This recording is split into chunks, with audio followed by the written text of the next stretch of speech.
Now, lack of discipline would create a generation that would be out of control. And this discipline has been made the primary responsibility of every parent. Back in the days, disciplinary measures meted out to children would form their future. As a matter of fact, it was a guarantee for every successful child, because when the fear of father's discipline back then would form a child's mental discipline, like, I need to stay on course, I need to be disciplined, I need to be good, my grades need to be nice, I need to speak politely, I need to greet everyone, I need to carry myself properly everywhere I go to. But right now, everything has turned around. You now have young people who come online to twerk, children who can outrightly come on social media to insult their parents. There are no more boundaries. Those who are changing sex. And I realized that the world did not just become more evil. No, but parents became weaker. That's all. The parents just failed in their responsibilities and decided to be more psychedelic and contemporary and 21st century. They updated parenting skills. In fact, there are a lot of parenting updates coming up every day. Knowing the child's right, the child's this, don't do this. If you rebuke your child, don't do this. What you did is very wrong. You be converted that you are abusing the child. You are stepping on the child's rights and privileges. Where did all that come from? So you are unable to speak to your child. When you tell the child, you shouldn't have gone to that place and you should have informed before going there, they will say that you are getting to the child's space, you are not giving the child freedom of expression, and you need to learn to study them, understand them. Everything now has to be negotiated. I bumped into a guy on Twitter who said something, said, you should be celebrating every child, every niece, every nephew of yours that has not come on social media to embarrass the family yet. He said, because such a child is now luxury. Very, very priceless luxury. Because every family has one person that's embarrassing them online. Every family. You get one person really mad for a family when they disgrace your family online. Either they're going for one podcast or they're exposing themselves online, shaking boobs or shaking bum bum, or doing all sorts of crazy things in terms of content creation. Every family get one when they disgrace them. So if you don't have someone like that in your family, you should carry them like egg. Anything they want, buy for them. Anything they want you to do for them, because they are a rare commodity. Now, the outcomes that we neglect, which is very sad. One, the child without discipline becomes an adult without self-control. Simple. When you don't raise the child very well, 2001, you give birth to a child. Let's say 2025, now the child is 24 or 25. And you raise that child with 21st century parental skills. You negotiate, you discuss. So that child that lacks discipline as a child will eventually turn out to become an adult without self-control. Self-control doesn't mean that he's shouting on the road and crazy. Self-control in different aspects, especially the ones that you, the parent, might not be even privy to be informed about, or you don't have any access to that information, you know nothing about. But some other persons will be able to experience that lack of self-control that you failed in fixing when they were still children. Number two is this: the fall of family value will eventually result to the rise in moral decay. Now, moral decay just simply means that to the winds with morality. In other words, there is no thermostats to control immorality. And there's no factors, no baseline principles to even check the place of morality, because family values have been ignored. So when these children grow up, immorality is free. And you keep wondering why there's so much evil in the world out there. Because when you fail in your responsibilities and you allow the family values to fall, social media will train your children for you. And the social media is a space where all forms of evil and crazy and misinformation is the order of the day. So don't raise them. TikTok, Facebook, Instagram, everywhere, YouTube, they will train your children for you. Then you start looking for prayer houses to be taking them that the spirit husband or spirit wife or your village people are no village people, nobody, now you the parents, that you don't feel. Number three, spoiling your child is destructive for their future, which is part of the things I already talked about. But in this case, giving your child every single thing they need, everything. Some parents are even proud about it. Say there's nothing my child needs that they lack, and you are proud about it. You think that it's a good thing, that they don't lack anything, not because you cannot afford it, but not everything the child asks for that you give them. The same way you cannot give your child a knife or gun to play with as an infant.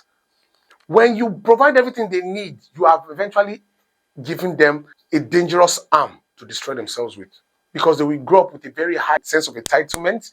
They will grow up with being insatiable. No man, no woman can satisfy them. That's why you have all these gold diggers, or those who are not gold diggers, those who you are unable to satisfy, those who become men and women of substance. In other words, they depend on substance, hard drugs, to survive, to stay sane, because everything about them is already hyper with the fact that there are some things they don't have that they need. And some of these things include joy or love. Probably they went into a toxic relationship, they could not control the person, not because the person didn't love them, but because they wanted to dominate. And it didn't start from that age. They started from childhood. They dominated as children, controlling their parents. Remember a Nigerian parent who was abroad brought the children back to Nigeria. He said, can imagine Pikin when I born, they tell me, say, I will report you to the police. Who born you? Because I told you go to your room. You shouted at me, I'm not going anywhere. Say, what's wrong with you? I will spank you now. I say, try it. I'll call the police. After all, my classmate in class told me that if your parents shout at you or scold you, threaten them that you call the police so they'll behave themselves. You can imagine a primary school telling his classmate that he should threaten the parents that you call the police, and the parents will behave. Those were the exact words. He said, your parents will behave. The man brought the children back to Nigeria fast from primary school. Up to tomorrow, they've not gone back. They've graduated from university. The children are doing very, very well. They now even have grandchildren for their parents. It was even sharing the testimony of how their parents saved them from Western lifestyle that looked glorious and looked like the best. So when that child grows up like that, you want that child to be normal. That child can't be normal because you always be making demands. And before you know it, you become people of substance. Not substance like value now, substance like hard drugs. Sadly. Number 4, when you choose friendship over leadership in parenting, you have already set the path towards failure, because there is a time in the child's life the child doesn't need a friend. The child needs a leader, needs a guide, needs an instructor, a teacher, and not a friend.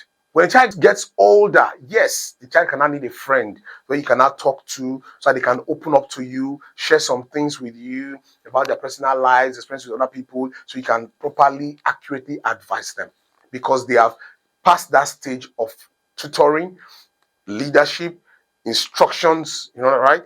Guidance and all. They've passed that level. Or you start your parenting and say, I'm my child's friend first before anything. So the person will come and corrupt us all these ancient archaic parenting skills. Congratulations. That Pikin. When you start crying and going to prayer houses, your eye go clear. Lastly, if we don't fix parenting right now, the world will only get worse. Because whether you like it or not, this generation prefers pleasure to responsibilities. People say, be self-employed, multiple streams of income, be self-employed. A lot more out there have converted these social media platforms as the only source of income and making them lazy by the day.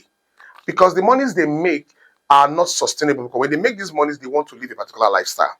Because it's not so much hard work. Before you know it, they are renting a house, they are furnishing it to standard, they are getting gadgets, they are getting different stuff, they are trying to live the life. They are getting facials, getting hairs, getting bling blings, using iPhone 16, Pro Max, and the rest of them. And they are looking for a man to exploit or use, or a guy who would be their money bag to sustain that lifestyle they've built for themselves. Or at the end of the day, they are looking for a girl, because I saw a lot of guys who are gold diggers. I was so embarrassed when I saw a number of them. Like, they were even proud of it. I'm like, how can you be so comfortable that you make a living out of ripping women off? And you're not ashamed of yourself when it's your responsibility to actually provide for a sensible woman. I'm not telling you to go and be providing for any woman you see along the road who's using you. It's your responsibility to actually, even if the woman is working and making money, it is your responsibility as a man to actually provide every penny in that house.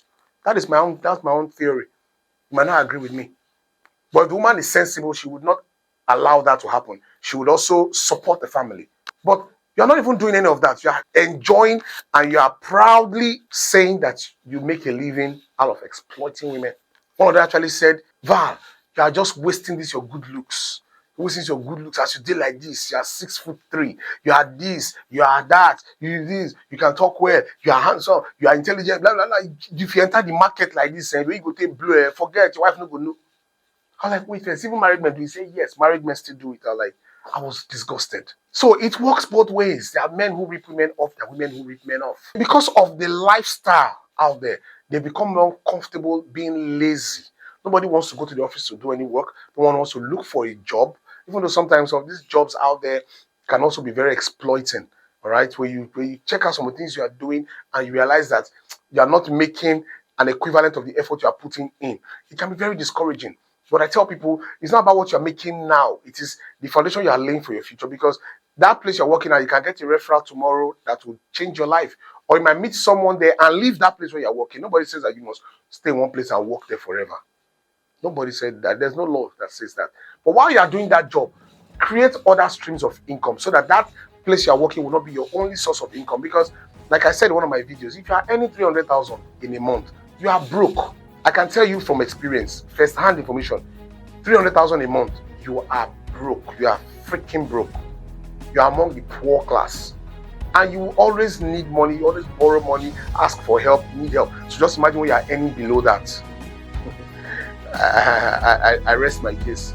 Anyways, like I always say, in all thy getting, get sense. Very, very, very important. Parents, it is our responsibility to fix this world with our parenting. Some of our children are still reachable. We can still put them on the right track. But some of us are actually not. Let me remove myself from that category. A lot of you out there are actually too lazy to take the bull by the horn. I'll see you in my next video.